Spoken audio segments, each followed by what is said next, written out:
नमस्कार दोस्तों, स्वागत है आप सभी का आपके फेवरेट चैनल में। आज हम आपको बताने जा रहे हैं बिहार बीटीएससी के द्वारा जो एएनएम की 10,709 पदों पर वैकेंसी आई थी, उसके बहाली को लेकर के जो काफ़ी ज़्यादा कन्फ्यूजन चल रहा था वो क्लियर हो गया है। पटना हाई कोर्ट का जो ये फैसला है वो अंकों के आधार पर भर्ती के लिए दिशा निर्देश जारी किया गया है। तो क्या है ये पूरा केस का फैसला? बीटीएससी बिहार एएनएम वैकेंसी जो 10,709 एएनएम के पदों की वैकेंसी थी, उसका फाइनल फैसला आ गया है। तो चलिए इस फैसले को डिटेल में देखते हैं। उससे पहले चैनल पे जो नए हैं, जिन्होंने अभी तक चैनल को सब्सक्राइब नहीं किया है, चैनल को सब्सक्राइब कर ले। ऐसे ही अपडेट्स भरी इन्फॉर्मेशन भरी वीडियोज़ पाते रहने के लिए, हमारे साथ जुड़े रहने के लिए, और वीडियो को ज़्यादा से ज़्यादा लोगों तक शेयर करें, जिससे इन्फॉर्मेशन बाकी लोगों तक भी पहुंच सके, बाकी लोगों की भी हेल्प हो सके। तो चलिए देखते हैं इस पूरे नोटिफिकेशन को। फैसला: पटना हाई कोर्ट ने अंकों के आधार पर भर्ती का दिया निर्देश। सूबे में 10,709 एएनएम की बहाली का रास्ता साफ। चलिए देखते हैं इस नोटिफिकेशन को। यहाँ पे पटना से ये न्यूज आई है। राज्य में 10,709 पदों पर जो एएनएम की वैकेंसी बहाली का रास्ता साफ हो गया है। पटना हाई कोर्ट ने सोमवार को एएनएम की बहाली अंकों के आधार पर करने के एकल पीठ के फैसले में हस्तक्षेप करने से इनकार करते हुए राज्य सरकार की अपील को खारिज कर दिया है। तो ये जो स्टेट गवर्नमेंट यानी राज्य सरकार, बिहार सरकार के द्वारा जो याचिका दायर किया गया था कि अंकों के आधार पे ये वैकेंसी नहीं हो करके जो एग्ज़ाम कंडक्ट किया गया था बीटीएससी के द्वारा, जो ऑनलाइन एग्ज़ाम लिया गया था, उसके आधार पे करने के लिए सरकार ने याचिका दायर किया था। उस याचिका को हाई कोर्ट के द्वारा खारिज कर दिया गया है, और जो पहला फैसला जो था उस फैसले को बरकरार रखा है कि अंकों के आधार पे, जो आपका एएनएम का जो मार्क्स है उसके आधार पे इस वैकेंसी को रखा जाएगा। इसके पीछे क्या वजह थी उसके बारे में आगे हम इसमें देखेंगे।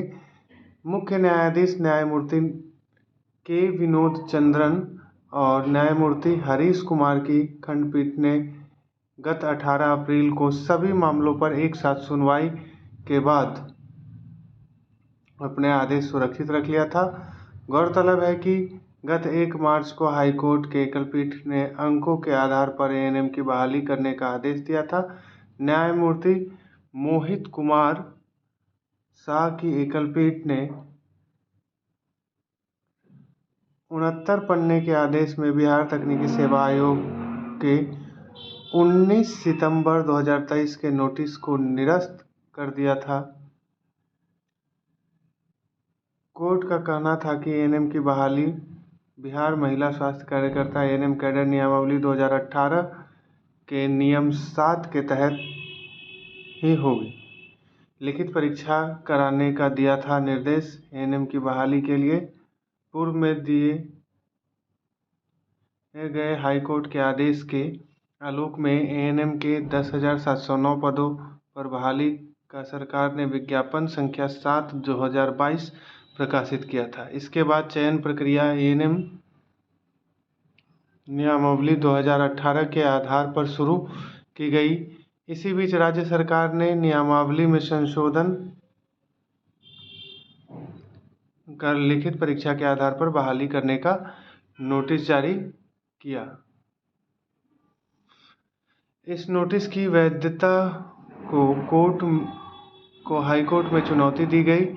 कोर्ट ने सभी मामलों पर एक साथ सुनवाई किया, यानी सभी मामलों पर एक साथ सुनवाई हुआ। अब इसमें हम देखते हैं कि जो है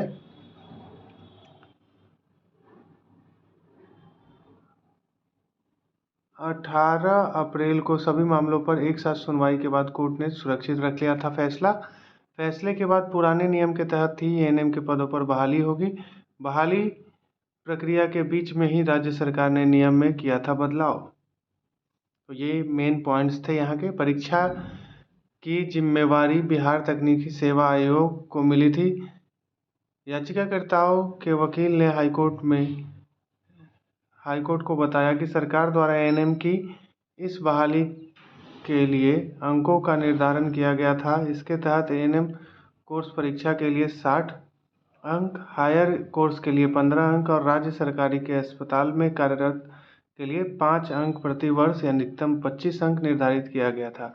मगर राज्य सरकार ने इस बहाली नियम को बहाली के बीच में ही संशोधित कर दिया। इसके अनुसार प्रतियोगिता परीक्षा के लिए 60 अंक, हायर कोर्स के लिए 15 अंक और राज्य के सरकारी अस्पताल के कार्य करने के अनुभव पर प्रत्येक वर्ष के लिए 5 अंक, अधिकतम 25 अंक निर्धारित किया गए। लिखित परीक्षा कराने की जिम्मेदारी बिहार तकनीकी सेवा आयोग को दी गई।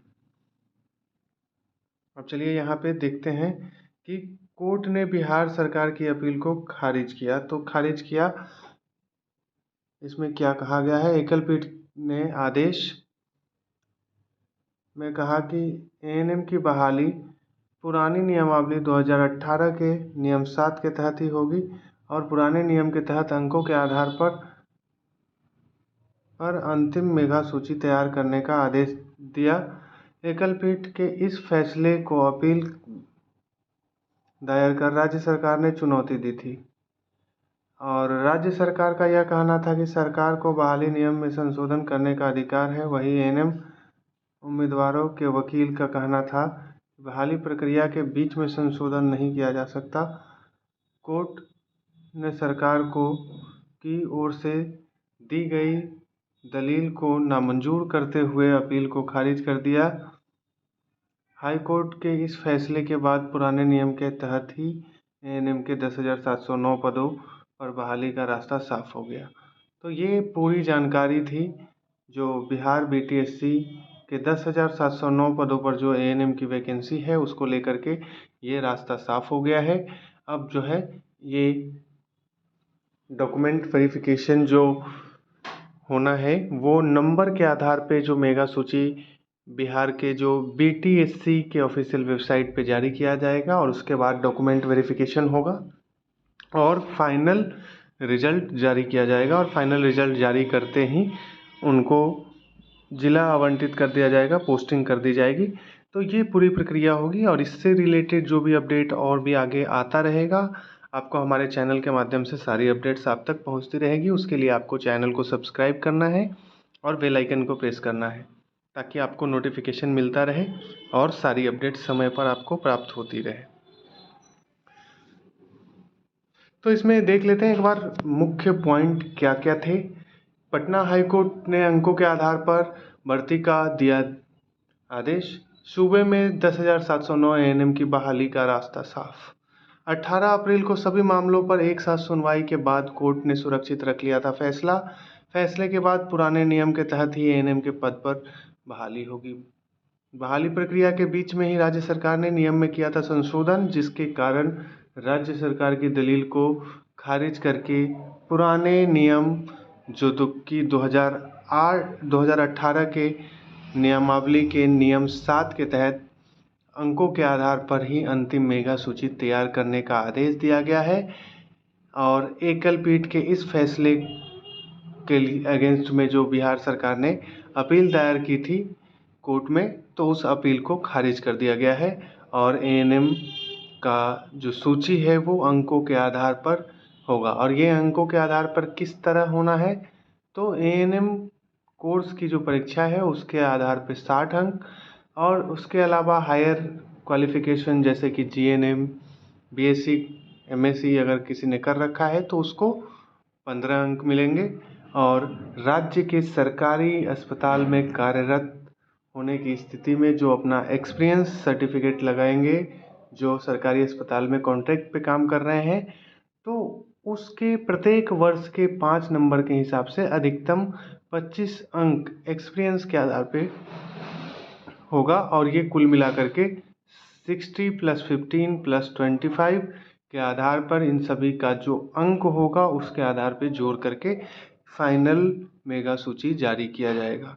उसके आधार पे जो डॉक्यूमेंट वेरिफिकेशन कराया जाएगा जिसको काउंसलिंग कहेंगे और counselling document verification process complete होने के बाद फाइनल मेगा सूची जारी किया जाएगा। और इस फाइनल मेगा सूची के बाद उनको जिला आवंटित करके उनकी पोस्टिंग कर दी जाएगी।